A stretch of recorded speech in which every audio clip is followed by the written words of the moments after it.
다니엘서 9장은 다니엘의 그 기도 속에 굉장히 긴 기도의 내용이 그대로 적혀 있는 그 기도입니다.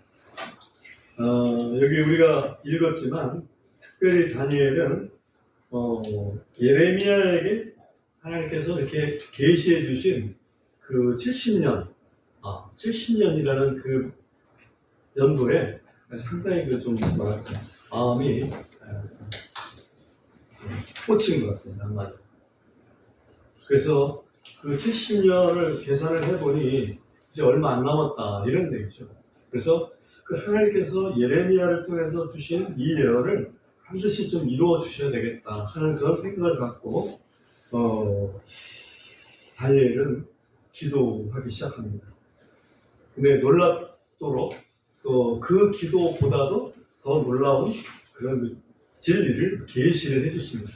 다니엘서 9장에 있는 계시는 오늘날 종말론을 한마디로 딱 잡고 있는 그 열쇠 계시입니다. 그런 의미로 대단한 응답을 하나님께서 해주셨죠. 그래서 오늘 이제 말씀의 어떤 그 포인트는 물론 우리가 내용을 다 보겠습니다만 포인트는 우리가 하나님 앞에 기도를 하면 에베소서 3장 20절 말씀처럼 우리가 기도하는 것, 간구하는 것, 그 이상의 어떤 것, 그것 가지고 이렇게 능히 하실 수 있는 분이시기 때문에 우리가 기도하는 것 그 이상으로 우리에게 해주신다 하는 사실을 생각을 좀 하자는 거죠.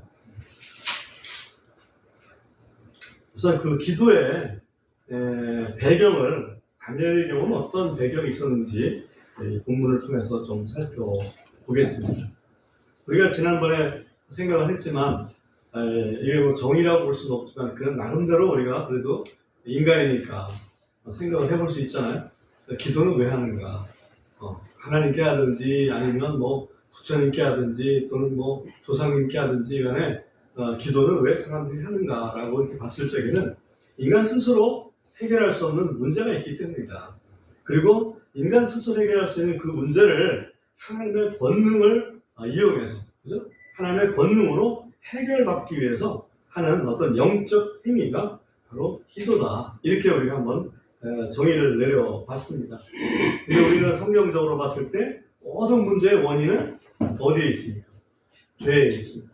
그래서 우리는 하나님 앞에 기도할 때 그 문제의 결국은 해결은 그 죄에 대한 용서, 그리고 죄의 결과로부터의 구원, 이것이 용서와 구원이 기도의 핵심이다 하는 것을 지난주에 우리가 살펴보았습니다.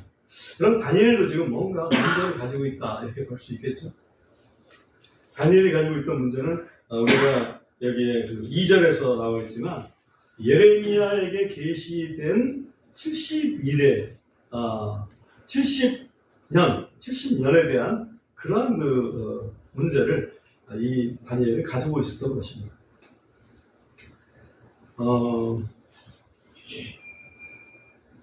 여기 1절 한번 먼저 보십시오. 메대 사람들의 CEO, 갈대아 사람들의 영토를 다스릴 왕으로 세워진 아하수에로의 아들 다리오의 첫 번째 해, 이렇게 되어 있습니다. 이 다리오는 어디에 등장하냐면 다니엘서 5장 끝에 등장을 합니다. 우리가 다니엘서니까 다니엘서 5장을 한번 잠깐 열어서 확인을 하고 지나가겠습니다. 다니엘서 5장 30절, 31절을 보면요. 제가 한번 읽어보겠습니다. 그날 밤에 갈대아 사람들의 왕 벨사살이 살해되었더라. 이에 메대 사람 다리오가 그 왕국을 취하였는데 그가 62세가량이었더라. 지금 벨사살 왕은 그 앞에서 보면 유명한 얘기 있죠. 메네 대게 우바르신. 그 사람이 해석할 수 없는 글자가 벽에 나타났습니다.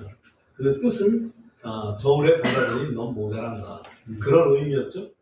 그래서 벨사살 왕이 그날 밤에 살해를 당합니다. 그러니까 벨사살 왕이 그때 당시에 아주 자랑을 하면서 한 게 뭐냐면 예루살렘 성전에서 가져온 성전 기물을 가지고 술을 마시자. 하나님 앞에 드려진 그 거룩한 선물인지 모르고 예루살렘 성전에서 가져온 거 금으로 된 이 잔에다가 술을 마시자. 했던 게 이 벨사살이라고. 그러니 하나님 보실 때 이거 좀 모자라도 한참 모자라고. 왕이면 좀 뭔가 품위가 있어야 되고 생각이 깊어야 되는 거 아니겠어요?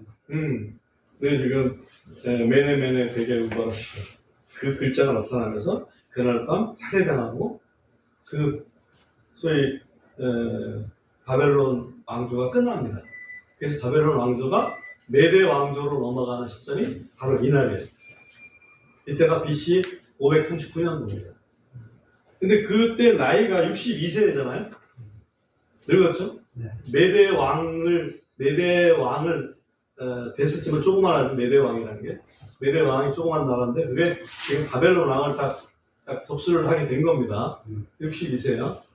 그리고 나서 역사가들의 이렇게 연구에 의하면 그분은 한 2년 정도 했고 바로 고레스 왕으로 넘어갔다. 그래서 고레스 왕을 원년을 어떤 사람은 539년으로 보는데 538년 말이 아닌가 이렇게 보는 게 좀 정확할 것 같아요. 참고로 우리는 그 성경을 좀 안다고 생각하는 사람들 하잖아요. 우리 신세교 사람들이 성경을 좀 안다는 사람들이라고. 그래서 그렇게 배경을 좀 알고 지나가 보겠습니다. 예, 본문으로 좀 돌아와서 다시 한번 생각을 해봅니다. 이 메대 사람 다리오 통치 1년에 다시 말하면 BC 539년에 그 말이에요. BC 539년에 그의 통치 1년에 나 다니엘은 주의 말씀이 예레미야에게 임하여 알려주신 그 횟수를 책들을 통해 깨달았으니 그랬어요. 그죠? 그러니까 다니엘은 책을 읽었어요. 무슨 책을 읽었을까요? 두루마리 책. 성경. 누구의? 예레미야 예언자가 받은 두루마리의 책. 그거를 읽은 거예요. 근데 두루마리 책은 이게 한 권으로 되어 있지 않겠죠. 하나의 종이, 그 당시에 그 만들어진 두루마리라는 것이 한계가 있을 거니까 거기에 쓸 수 있는 분량이 있으니까 예레미야 서만 해도 몇 권의 책이 되어 있을 거라고. 뭔지 이해가 되죠? 그래서 책들을 통해서 또 공부를 했고, 그 다음에 예레미야 서만 받겠습니까? 다니엘이 그 전에 있던 이사야 예언자의 또 이렇게 뭐랄까 두루마리도 또 받고 그랬죠. 그 책들을 통해서 딱 보다가 발견한 거예요. 70년이 차면 하나님께서 우리 민족을 다시 예루살렘으로 돌아가게 하시겠다네? 근데 그걸 가만히 생각해 보는 거죠. 여러분 잘 생각해 보시지만 다니엘이 맨 처음 바벨론으로 끌려옵니다. 그때가 BC 605년도라고요. 그때가 네부갓네살이 1차 침공을 하고 어찌 보면 예루살렘은 그때부터 망한 거예요. 물론 성전은 586년도에 망하지만 605년도부터 계산해야 된다고. 605년도부터 70년을 생각하니까 536년이면 된다 이거지. 근데 그 당시 지금 539년이에요, 그죠? 다니엘이 지금 기도할 때가, 이걸 발견할 때가 539년, 3년밖에 안 남았어. 그러니까 너무 늦게 발견한 거지. 예레미야는 벌써 그 책을 만들어가지고 몇 군데 이렇게 배포를 했는데 너무 늦게 발견했어요. 그래서 좀 아마 급한 마음이 좀 있었지 않았을까 싶어요. 그래서 이렇게 엎드려서 기도하기 시작합니다.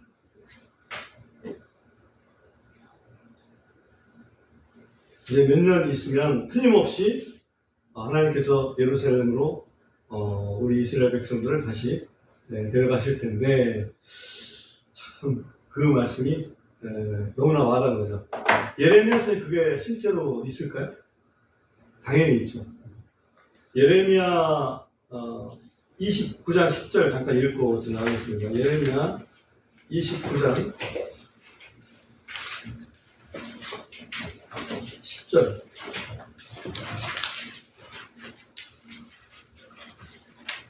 찾으셨으면 같이 읽겠습니다. 예레미야 29장 10절 말씀 같이 읽어보겠습니다. 하셨죠? 이는 시작. 이는 주가 이같이 말하기 때문이니 곧 바빌론에서 70년이 찬 뒤에 내가 너희를 돌아보고 너희를 향한 나의 선한 말을 실행하여 너희를 이곳으로 되돌아오게 하리라. 아멘. 그래서 예레미야 29장 10절에 있는 이 말씀을 다니엘이 보고 엄청 놀라가지고 이제 몇 년 안 남았구나. 그래서 하나님 앞에 이제 좀 기도를 이제 돌리겠죠. 그때 당시 다니엘의 나이는 한 몇 살 정도 됐을까 한번 생각해 보십시오. 왜냐하면 지금 70년이 지나려면 이제 3년만 있으면 70년이 지나니까 다니엘이 거기 온 지 67년이 지났어요. 그죠? 67년이 지났고, 그리고 다니엘이 왔을 때 청년이었어요. 젊은 청년이었습니다. 10대 후반이라고 보는데, 그럼 계략적으로 몇 살 정도 됐을까요? 그렇죠. 제가 계산해 보니까 84살, 17살에 왔다고 생각하고, 거기서 67년을 지났으니까 84살이에요. 그러니까 84살의 고령의 다니엘이 이걸 깜짝 놀라가지고 기도를 올리는 거예요.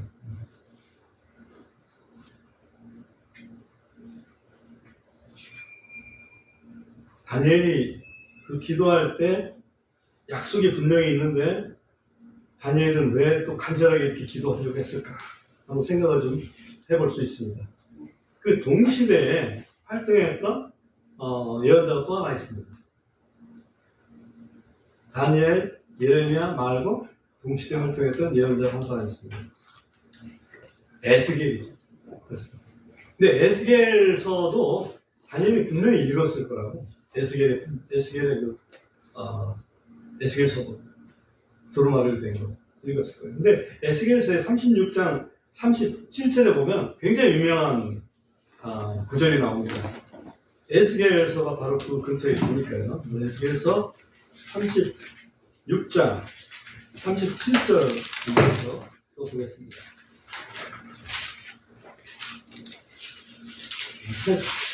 하셨습니까? 예, 한번 같이 또 읽어보죠. 36장 37절. 주 하나님이 이같이 말하노라. 그러면 그것을 위해 이스라엘의 집이 내게 구할 것이고 내가 그들을 위해 그것을 행하리라. 내가 그들에게 사람들을 양떼같이 늘려주리라.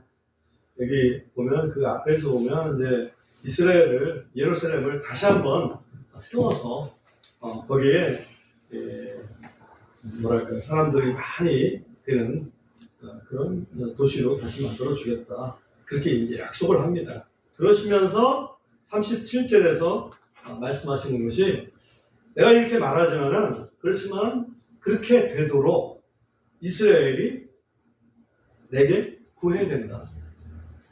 그죠? 그러면은 내가 그들을 위해서 그것을 행할 것이다. 그 얘기예요. 그러니까 하나님의 약속이 있어요. 근데 하나님의 약속이 있는데 그 약속만 있으면 나는 다 돼 이렇게 생각하고 나는 아무런 것도 안 해. 그런 약속은 하나님 없습니다. 예를 들면 너희가 회개하고 예수를 믿으면 구원을 받으리라. 약속은 구원이에요. 그죠? 믿기만 하면 구원 받아. 약속이 있어요. 아무것도 안 해. 그럼 됩니까?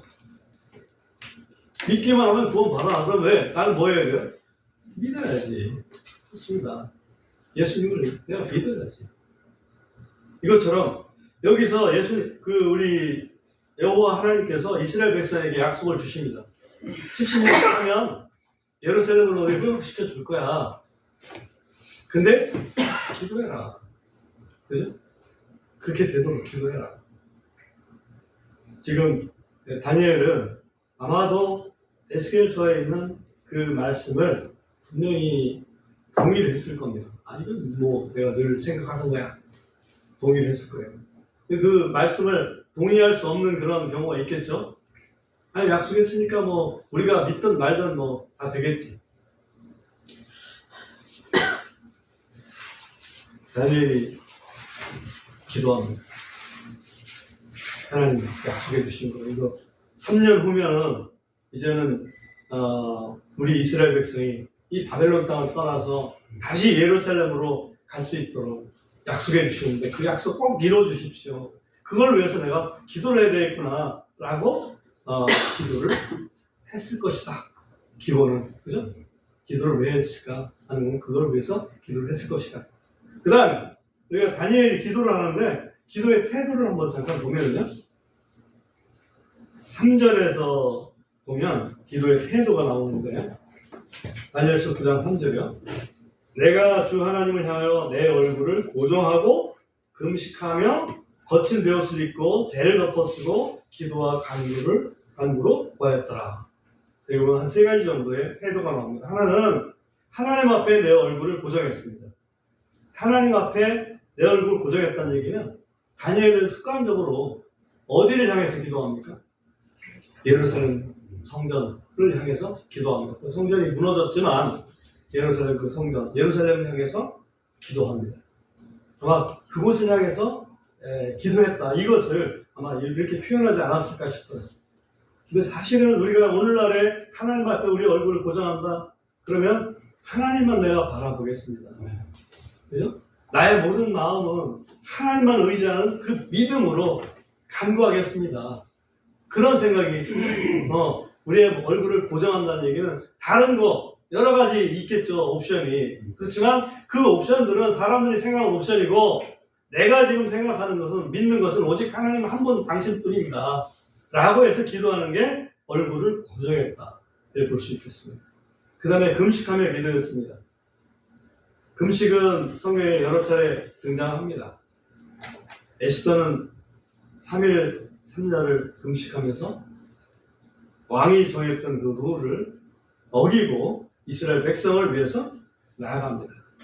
3일 3야를 금식하면서. 또 다윗은 바세바가 낳은 처자들, 그 처자들이 낳자마자 알죠? 그래서 그 아들을 좀 하나님께서 긍휼히 여기셔서 그래도 살려주시면 어떨까? 애를 살려주지 않겠다는 예언이 있었어요. 그렇지만 살려주시면 어떨까 해가지고 간절히 기도를 올립니다. 금식하면서 일주일 동안 물도 먹지 않고 떡도 먹지 않고 물도 마시지 않고 그런 형태로 해서 금식을 합니다. 물론 그 아들은 죽었지만 다윗이 하고 싶었던 건 그거죠. 그죠? 나의 온 마음을 우리 하나님께 드리고 싶었던 겁니다. 그래서 이스라엘 백성의 미래가 달려있는 현재의 그 중대한 문제, 이 문제를 하나님께서 꼭 그 약속을 실행해 주셔야 정말 우리 민족에게 희망이 있겠다. 그만큼 소중하다. 그만큼 중요하다. 그래서 이 다니엘은 금식하면서 기도합니다. 요엘 예언자를 통해서 보면 이 금식하면서 기도한다는 것은 네 마음을 다해서 기도하는 거죠. 금식하면서 마음을 다해서 기도해라 라고 요엘 선지자가 얘기하고 있습니다. 84세의 고령의 노인이 금식한다는 건 쉽지 않습니다. 84세의 노인이 되면 밥 먹는 것도 좀 적게 먹잖아요. 많이 먹을 수가 없어요. 힘이 약합니다. 근데 거기에 금식을 하면 얼마나 힘들었겠어요. 그렇지만 그 힘든 것보다 더 중요한 것은 우리 이스라엘 민족의 미래다. 아마 자기가 돌아갔다고 생각 안 했을 겁니다. 실제로 다니엘이 돌아갔다는 얘기는 없어요. 그죠? 다니엘이 고레스 5년까지 살았잖아요. 분명히 고레스 때까지 살았어요. 근데 돌아갔다는 얘기는 없습니다. 자기가 돌아가기 위해서 기도한 게 아니고 자기 민족이 돌아가서 정말 잘 되도록 하기 위해서 기도를 했던 거예요. 그러니까 우리의 기도는 다니엘처럼 어찌 보면 이기심이 없는 기도가 굉장히 중요해요. 그리고 그 태도에 보면 베옷을 입고 재를 덮어쓰고 기도했습니다.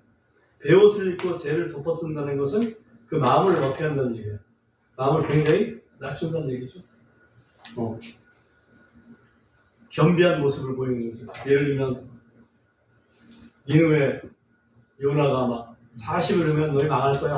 하나님 심판 내릴 거야. 막 떠들었잖아요. 그 니느웨 왕이 겸비한 모습을 보였습니다. 그죠? 그랬더니 하나님 좀 연기해. 하나님은 안 보시는 것 같지만 다 보고 계신 거죠. 전도서에 보면 그런 말씀이 있더라고요. 어떤 사람은 아주 그냥 악하고 죄만 짓는데 죄값 하나도 안 받고 그냥 세상에서 떵떵거리고 잘 살고 있고, 어떤 사람은 정말 착하고 의롭게 사는데 사는 거는 너무 지질이 궁상이고, 이거 하나님 이거 어떻게 된 겁니까? 라고 너희들이 생각할지 모르지만 하나님 다 보고 계신다. 하나님 다 알고 계신다. 그죠?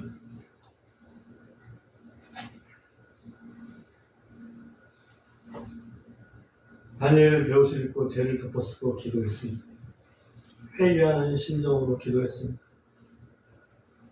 다니엘이 지금 뭘 그렇게 회개해야 될 게 있겠어요? 다니엘은 17세쯤에서 포로로 잡혀갖고 바벨론에서 환관 학교를 나왔잖아요. 환관 학교를 나왔다는 얘기는 장가를 갔다는 얘기, 안 갔다는 얘기예요. 장가 안 갔다는 얘기입니다. 다니엘은 89년까지 장가 간 일이 없어요. 하나님 앞에 항상 열심히 했던 사람입니다. 하루에 3번씩 예루살렘을 향해서 창문을 열어놓고 기도했던 그 사람이에요. 그죠? 근데 뭘 회개할 게 있었겠습니까? 그런데 그 민족을 위해서, 민족의 잘못을 위해서 그것을 용서해달라고 하나님 앞에 기도 올리는 거예요. 기도 내용이 이제 4절부터 19절까지 나오는데 그 몇 가지만 좀 살펴봅니다. 5절 한번 보세요. 5절 보면 우리는 죄를 짓고 불법을 행하였으며 사악하게 행하였고 심지어 주의 훈계들과 법도들을 떠남으로 반역하였나이다. 또 6절 보면 우리가 주의 종 예언자들의 주의 이름으로 우리의 왕들과 우리의 통치자들과 우리의 조상들과 그 땅의 모든 백성에게 말한 것에 귀를 기울이지 아니하였나이다.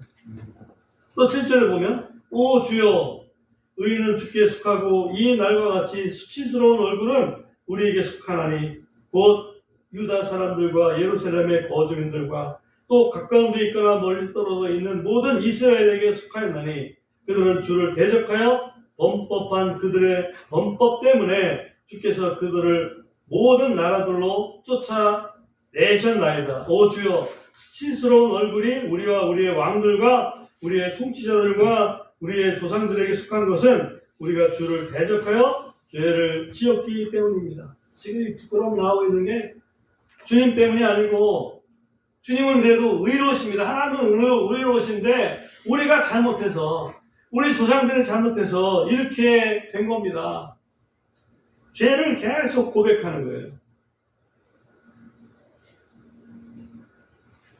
13절을 뛰어나가보면 모세율법에 기록된 대로 이 모든 재앙이 우리 위에 임하였사오나 우리가 우리의 불법들에서 돌이키고 주의 진리를 깨닫고자 주 우리 하나님 앞에 우리가 기도도 하지 아니하였나이다. 이렇게 고난을 당하면서도 하나님 앞에 좀 깨닫고 정말 무릎 꿇고 기도하면서 왜 그러셨는지 우리의 잘못을 잘 깨달을 수 있도록 도와주세요 라고 기도도 안 했었다는 얘기예요. 지금 죄인들이 기도만 해도, 그죠? 하나님께서 벌을 훨씬 적게 내리실 거예요. 기도도 안 했다는 거죠. 우리하고 뭐 차이가 있어요? 그러니까 우리는 죄를 지었습니다. 용서해 주십시오 라고 하는 그 마음이죠. 죄를 지었습니다. 그 얘기는 뭐예요? 용서해 주십시오. 그 얘기잖아. 용서해달라는 꼭 말이 아니라도, 그죠? 내가 잘못했습니다. 내가 잘못했어.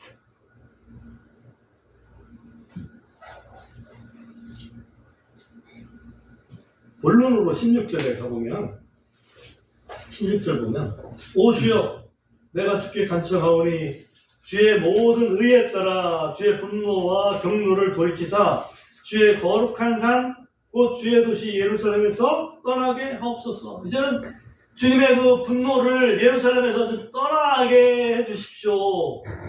우리를 좀 건져주십시오. 구원해 주십시오. 라고 하는 그런 간구죠.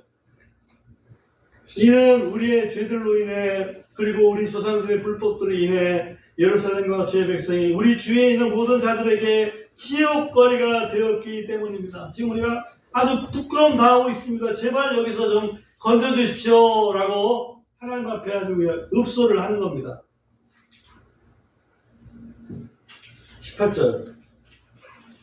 18절을 보면 그 간구하는 근거가 오늘날 우리에게 꼭 필요한 그런 말씀입니다. 18절 한번 보세요. 오 내 하나님이여 주의 귀를 기울이사 들으시고 주의 눈을 여시며 우리의 황폐함과 주의 이름으로 불리는 그 도시를 보시옵소서. 그 다음 같이 읽어보겠습니다. 이는 시작. 이는 우리가 우리의 의로 인하여 주 앞에 우리의 간구를 드리는 것이 아니요 주의 크신 긍휼로 인하여 간구를 드리는 것이기 때문입니다. 다니엘은 정말 정확한 믿음을 가지고 있었어요. 하나님 앞에 기도하는 것이 우리의 의, 내가 잘했으니까 좀 해주시오 그게 아니고 주님의 긍휼. 주님은 우리를 불쌍히 여기시는 분이잖아요. 그죠? 우리가 잘해서 지금 기도하는 거 아닙니다. 잘못했지만 하나님 우리를 불쌍히 여기셔서 하나님 약속대로 우리를 좀 제발 이 수치에서 벗어나게 해주십시오 라고 기도를 드리는 거죠. 19절에서 이제 기도의 결론을 여기서 볼 수 있습니다. 19절에 보면 오 주여 들으소서, 오 주여 용서하소서, 오 주여 귀를 기울이시고 행하소서, 오 내 하나님이여 주를 위하여 지체하지 마옵소서. 이는 주의 도시와 주의 백성이 주의 이름으로 불리기 때문입니다. 이 주를 위하여라고 되어 있는 것은 우리 주님의 명예를 생각해서 그렇게 해주십시오라고 하는 것이지. 예루살렘은 주님의 도시고 이스라엘 백성은 주님의 백성 아닙니까? 주님 우리는 아버지의 자녀들 아닙니까? 그리스도 안에서 우리는 아버지의 자녀들 아닙니까? 주님의 명예가 달려있는 거 아닙니까? 우리의 잘잘못은. 그러니 우리를 좀 다시 한번 용서해 주시고 주님 행하시고자 하는 그 정말 은혜로운 그 일을 꼭 행해 주십시오 라고 간절히 간구하는 거죠. 역시 다니엘의 기도에도 용서와 구원이 그 핵심이 되어 있습니다. 왜 뜻밖의 기도 응답이 옵니다. 20절 보겠습니다. 내가 이같이 말하고 기도하면 내 죄와 내 백성 이스라엘의 죄를 자백하고 또 내 하나님의 거룩한 산을 위하여, 거룩한 산은 예루살렘이죠. 예루살렘을 위하여 주 하나님 앞에서 간구를 드릴 때에 참으로 내가 기도하면서 말할 때에 처음 환상 속에서 내가 보았던 그 사람 가브리엘이 신속히 날아가도록 명령을 받고 저녁 봉헌을 드릴 때쯤에 내게 손을 대더라. 봉헌물을 드리는 것은 지금 저녁 기도를 올린다 이 말이에요. 그 당시에 무슨 다니엘이 무슨 제사를 드리는 거 아니잖아요, 그죠? 저녁 기도를 이렇게 드리고 지금 엎드려서 있을 때에 누가 와서 터치하는 거예요. 손을 대고 있는 거예요. 누가 손을 댔어요? 가브리엘 천사가 와서 다니엘 만지면서 얘기하는 거예요. 22절에 보면 그가 내게 알려주고 내게 말하 이르기를 오 다니엘아 내가 이제 내게 능숙함과 깨달음을 주려고 나왔노라. 여기 능숙함이라는 말이 조금 어색합니다. 능숙함도 주고 깨달음도 주겠다 그 말인데요. 능숙함이라는 건 우리 영어로 보면 스킬이라는 뜻이에요. 스킬. 그러니까 예를 들면 기술자들이 뭔가 스킬이 있어야 되잖아요. 뭐 바느질을 해도 잘 할 수 있어. 빨리 누르면서도 정확하게 할 수 있는 게 스킬이잖아요. 그런 그 능숙함인데 히브리어를 보면 그게 사칼이에요. 사칼. 그러니까 사칼에서 스킬 나왔구나 이렇게 생각할 수 있는데 그 사칼의 본 뜻의 그 첫 번째 뜻을 보니까 그건 뭐냐면 분별력. 예언자들에게 분별력이 굉장히 중요하잖아요. 그러니까 시대를 분별하는지 말씀을 분별하는지 그런 그 분별력이 굉장히 중요한데 분별력과 깨달음을 주려고 이렇게 나와 이렇게 이해를 할 수가 있습니다. 그러면서 그 24절에 가보면 이런 말씀이 있어요.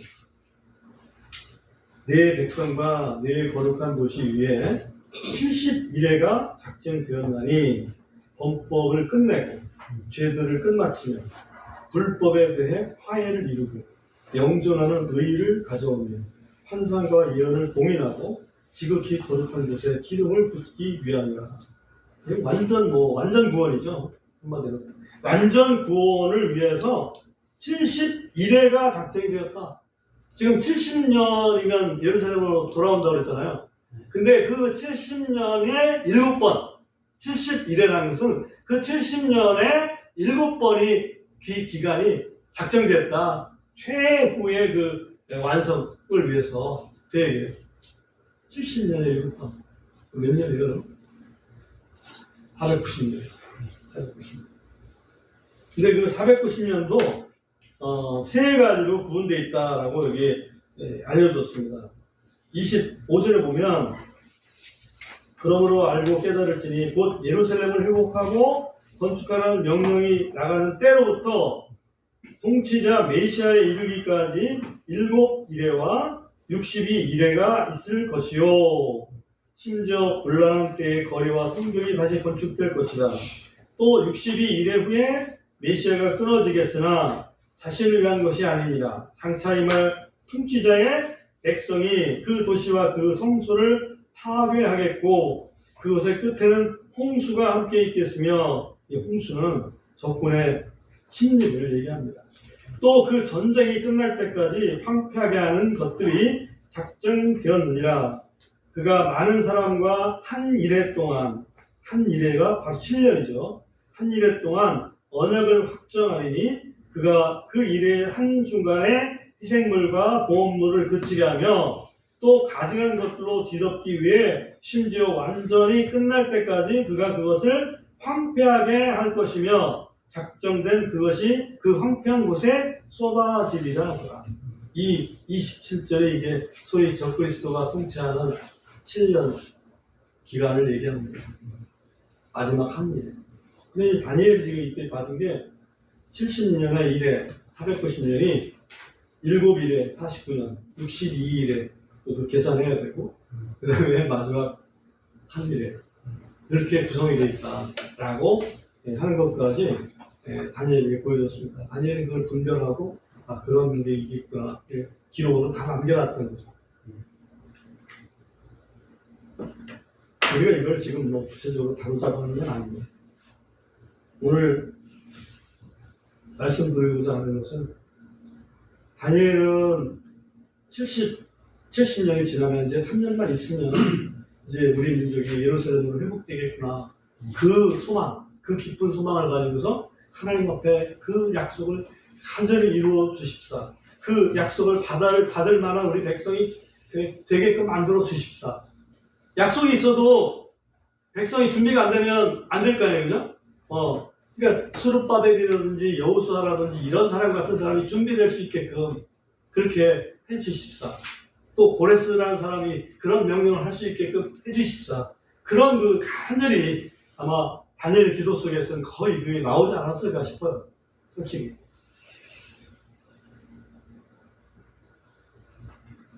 근데 그 약속을 위해서 기도했는데 하나님은 그 70년 그거는 아무것도 아니야. 사실은 그거는 한마디로 그림자 같은 거야. 70년에 7번 되는 그것을 계획해 놨어. 그게 작정된 거야. 분별력을 가지고서 그거를 깨달아라 라고 다니엘에게 정말 우리가 다니엘이 하나님 앞에 구했던 것보다 훨씬 더 큰 비밀을 계시해 주신 거거든요. 그러니까 우리가 하나님 앞에 기도하지만 우리의 욕심대로 기도하지만 그 우리의 욕심보다 하나님의 그 거룩한 뜻을 더 계시해 주시거나 더 응답해 주시는 분이 우리 하나님이시다. 이건 우리가 꼭 기억할 필요가 있습니다.